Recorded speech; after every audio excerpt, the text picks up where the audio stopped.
Hi friends, let's talk about my October favorites.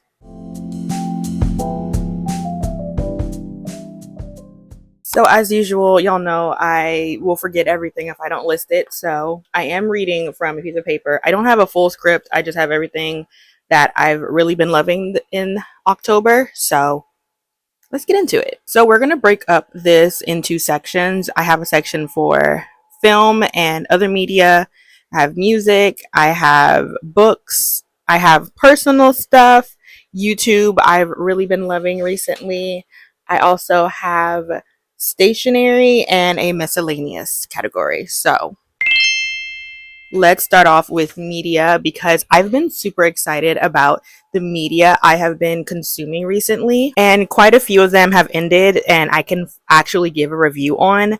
The first one is 𝚗𝚘𝚢, which is a Thai BL, which stands for Boys Love. This one is more of a horror and paranormal BL, and it's about a boy named 𝚗𝚘𝚢. He is cursed to die before or on the day he turns 21, and he and his best friend decide to go to his best friend's hometown to basically try to ward off this curse, to try and break the curse that's going to kill Kim. And along the way, he meets his best friend Jet's teacher, basically, because his teacher is a shaman, and he's the other main character, and his name is 𝚗𝚊𝚖𝚎, whichever one you want to call him. He has two names he goes by, and it is so good. Like, I think the found family, the love between the two main characters, Kim and 𝚗𝚘 is so beautiful. It finally ended a couple of weeks back, and I was so sad to see it go because it's so good. I don't think my description did it justice. I think you just have to search it up. It's so good. I honestly, even if there wasn't the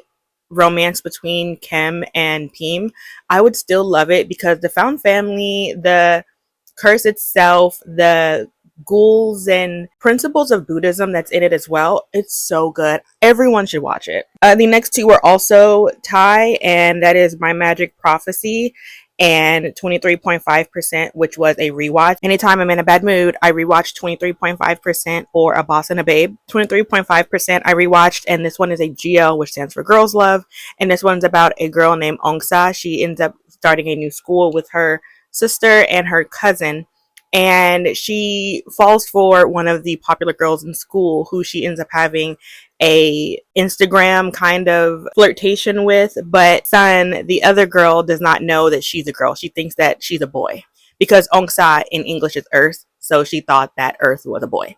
Anyway, they're chaotic, and 𝚗𝚌 is insane. I love her. She's dorky and goofy, but like, it's so cute. I love a good sweet drama, and that's what this one is. And I also love Milk Love, which are the two main characters. Beautiful. My Magic Prophecy is my second favorite of the year so far, and this one is about a boy named In. He is a fortune teller, and he can also see visions of people's futures, especially if something bad is going to happen to them. And he accidentally sees the future of his best friend's older brother, who is a doctor named In. And to protect him, he brings into his hometown where he hides out because he is very much about to die and about to be murdered at that. And In hates fortune tellers because his family has been bamboozled by them for years. So he does not like them, even though there's like an immediate attraction, and they both admit that there was one, but they can't get past that. In hates fortune tellers, and I'm sorry, In being a fortune teller and Tap hating them. But their love story is so sweet and so cute, and In's life has been so hard, and seeing him re-find his love of life is so beautiful. I love this one. I could rewatch this one, even though it is a little tense at sometimes. It's very sweet and warm, and oh, I love it. So my youngest nephew got me to watch Boss Baby 1 and 2. I have never seen Boss Baby full out. I've seen like clips of it, pieces of it, because whenever he watches it, I tune myself out. But I hate to admit that Boss Baby was absolutely hilarious, and the first one was really good. The second one was fine. I didn't enjoy it as much as the first one, and neither did my nephew, but they were good. I was surprised. I also caught up on Chef's Table, which is genuinely one of my favorite TV series to watch. I've been very behind because there's like 7 seasons, but each season does not have that many episodes. And this one's basically just an episode for the life of really famous chefs all around the world. It's so interesting to see how people get to where they've gotten, because not all of them have always wanted to be chefs. Some of them have always known that, and some of them found it later in life. Some of them have lived really peaceful lives. Some of them have lived really hard lives. I thoroughly enjoy that, which I think that might be the sociology minor popping out, but I love that one. Then, in honor of Diane Keaton, I watched First Wives Club. Rest in peace. I was not able to sit through my favorite, which is Father of the Bride, because that will pull on my heartstrings. Me and my grandmother used to watch that when I was a little girl all the time. She had this DVD stand in her room, and she had such warm lighting that I always put Diane Keaton movies with this, especially Father of the Bride, where she plays the wife. I was not able to watch that. I knew I was going to cry, even though my grandmother is alive, but it just would have been too much. Rest in peace, Diane Keaton. I adore her. I also rewatched It's Complicated with Meryl Streep and Alec Baldwin. Classic, beautiful, amazing. I love that movie. And a guilty pleasure of mine, no kids needed, is the Trolls franchise. I could sit through the Trolls movies over and over and over again, and anytime I feel even a little bit sad, I will turn on the Trolls movie if I can stand singing. Because, sometimes when I'm sad, I don't really want to hear music, but there are times where I'm sad and I'm like, you know what would really help today? Singing Can't Stop the Feeling like it's 2000. When did that movie come out? 2015? 16? 17? I don't know, something like that. And that will be it for my TV shows and movies. We're going to move on to music. And before I get into the music I've been listening to and really loving, I just want to say that I am a nostalgic person. And a lot of times, the music I listen to is not new music and it's just old music. So much so that my day list, as I was writing down notes and everything I loved in October, my day list called me a millennial mom. Now, I may be a millennial, but a mom I am not. However, when I read to you the on repeat playlist on my Spotify, you may have a different opinion. And you may agree with Spotify. The most played song in October for me on my on repeat playlist is When There Was Me and You by Vanessa Hudgens from High School Musical 1. Number 2 was Unpretty by TLC. Then Leave, Get Out by JoJo. No One by Ali and AJ.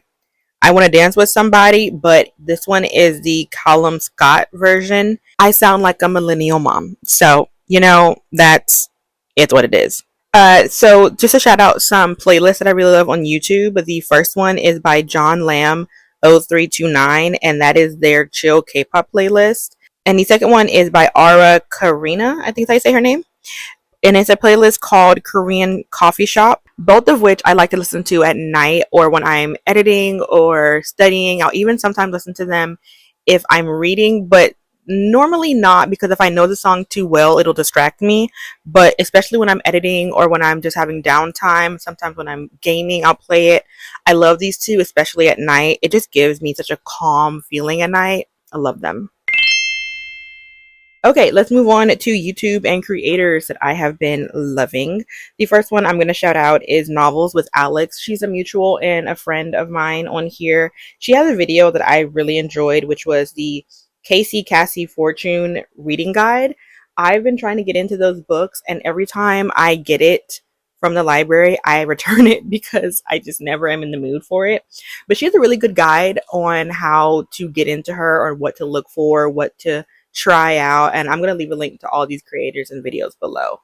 Love Alex, and if she sees this, hi girl. Number 2 is Marigold Manor. I'm obsessed with her. I love her videos. She lives the life I was meant to live. I've always wanted to live by the coast, and or at the very least able to drive to it, and I just find her so heartwarming and fun. I enjoy her. Number 3 is Cassie's Castle for all my Disney girl content. I adore her. We have completely different aesthetics, but I still strangely love watching her videos, especially her vlogs for commentary videos and book recommendations, and Amber Burns for vlogs. Beautiful. Love it. Moving on to stationery. So the first thing I got recently was my Pentel Brown set. Oh, my dad is calling in 1 second. Okay, my dad called. I had to stop. Anyway, so for stationery, the first thing I want to talk about is the brown pen set I got from Pentel. And listen, these are my favorite pens right now. I actually have 3, but I don't know where the darkest brown one is. I have been using these non-stop instead of my black pens. There is something about brown ink that is just, oh, so beautiful. I've been obsessed with it to the point where when I refilled my Pilot Kakuno the other day, I bought brown ink because I've been obsessed with brown ink. The next one I'm going to shout out is this medium-sized moleskin. This one's a hardback. My mom's job gave them to her, and she had no use for it because she, like me, is a journal freak and has too many journals. So she gave it to me, and I've been using it as a diary. And listen, I love this size, but I desperately want Moleskine to make a size that is medium and soft bound because I rather soft bound because I can like kind of mold it and mess it up and it not be a big deal. Hard are great for when I'm not taking them anywhere or when I'm just using it by itself, but I like to put my smaller notebooks in my B6 cover or any cover. So if this was a soft cover, it'd be even better. But generally speaking, I've been using this so much. I love this one. And also, I love how I decorated it. I actually like the decoration more than some other ones I've done. Okay, the next one is all the way over here because I did not put everything together. And that is this McDonald's toy. My brother was obsessed with buying these when they came out with their vintage set. And he got a duplicate and gave it to me. uh I was at first like, what am I going to do with this? But then it dawned on me that I can slide it into my B6 cover and use it for ephemera and stickers on the go. So that is what I've been doing with this. And that way I don't have to bring a big pouch or even a big purse with me.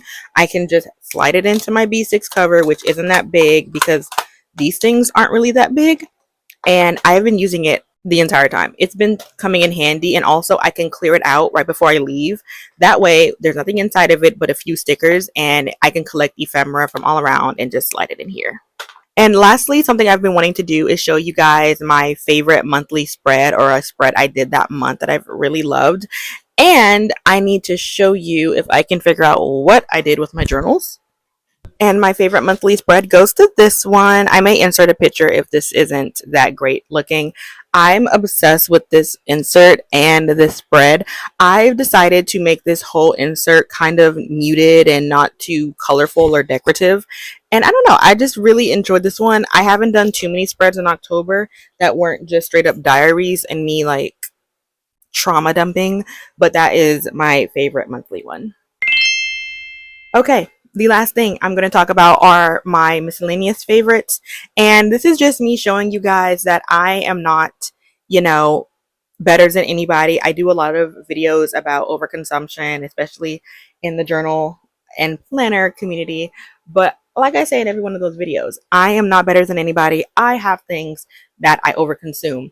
It's not necessarily stationery anymore, but I have said this in the past. I have a problem with plushies.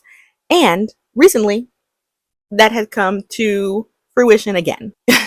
Y'all know the TikTok sound that they got from the movie Surf's Up with the penguin that is like talking about all his trophies. First of all, amazing movie. But he's like, these are my ladies. That's how I feel right now. Like, I love that movie. Side note, but it's about that movie.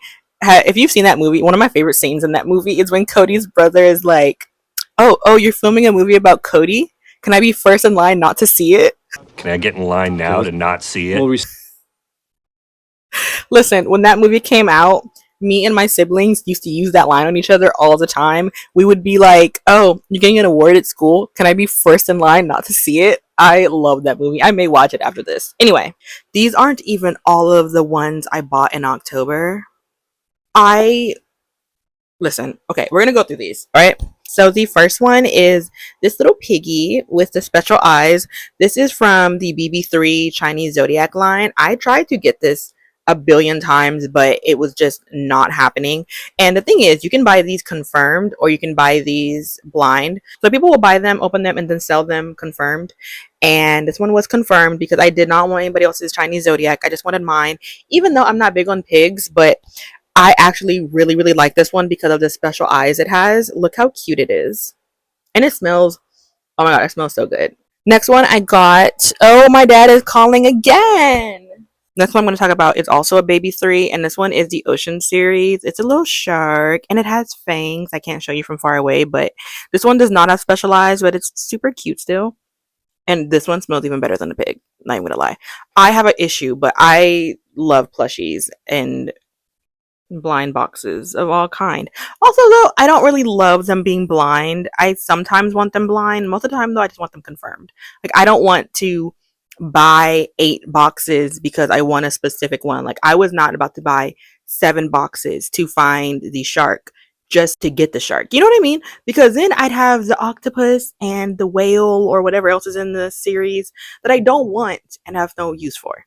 So I normally buy them confirmed just because I don't want to spend all that money. And the last one, this was so hard to find. When I tell you, it was hard to find because people were spending too much money on this confirmed. And I'm trying to fix her eyes. Hold on. It's my little witch. People who love these blind boxes call it a hot dog witch because it does kind of like a hot dog at the bottom, but it's not. It's a broomstick. Okay, this is my favorite purchase. Okay, I have been dying for one of these. This is the Nightly series by Sugar Baby. And when I tell you, she is adorable. She is beautiful. And she has multiple set eyes. So you can do the red ones or you can do the black eyes. Oops, hold on. You can do the black eyes, and then there's a purple set of eyes. Hold on. I can get to them. Are there 4 eyes? Oh, there's 4. I forgot. Okay, wait. So there's blue, and then there's purple. So you can just switch it up either time you want to. I never really switch them, to be honest. I don't think to. I just keep them black normally. So the black is a cat and a broken heart inside. She's so cute. I technically want another one from this series, but I'm fine with just keeping this one because I'm spooky all year round. So this will be used all year round, is what I tell myself. Okay, I lied. Last thing. This is also a baby 3 and it's a phone lanyard. And this one's a baby 3 dressed as a capybara. I also have another one that my friend bought me, which is a frog. So you just put them in your phone case like so, then you put your phone and it just hangs off. Is it a little inconvenient? I'm not gonna lie. Yes, I take it off at night because it's annoying at night when I'm trying to use my phone, but during the day I love it. It's obnoxious and I'm part of the problem. Anywho, I believe that's it. So let's do a little housekeeping because I do have an announcement. Me and my cosmic twin, aka Brittany from Melanin Eclectic, started a podcast because we are the same person and we have so many of the same interests. It's kind of creepy. So we call each other cosmic twins and also cosmic sisters, whichever one, but cosmic twin is the one we use most of the time. And we started a podcast and it is all about whimsy and it's literally us nerding out, being whimsy, having fun, whether it's stuff about being Disney adults, which we are. It is what it is. Take it as you may. If you unfollow, you unfollow, but I'm a Disney adult. I won't lie. We're both gamers. We talk about gaming. We talk about villains. Our most recent episode was about villains. We're actually going to the library Friday to record another video, and that one's all about gaming. So if you enjoy just nerding out, having fun, 2 black girls just enjoying themselves, definitely go check that out. I'll leave a link to our YouTube down below, but we are called Pixie Heart Club, and I'm just enjoying it. I love it so much. It's one of my favorite things ever. But that's pretty much it for this video. I've gone on too long, and I desperately want to take off this horrible makeup and go to bed. Anywho, I'm going to go for real, and I'll see you guys in the next one. Peace out, Girl Scouts. 'Cause I really hate you. 'Cause you made me so blue.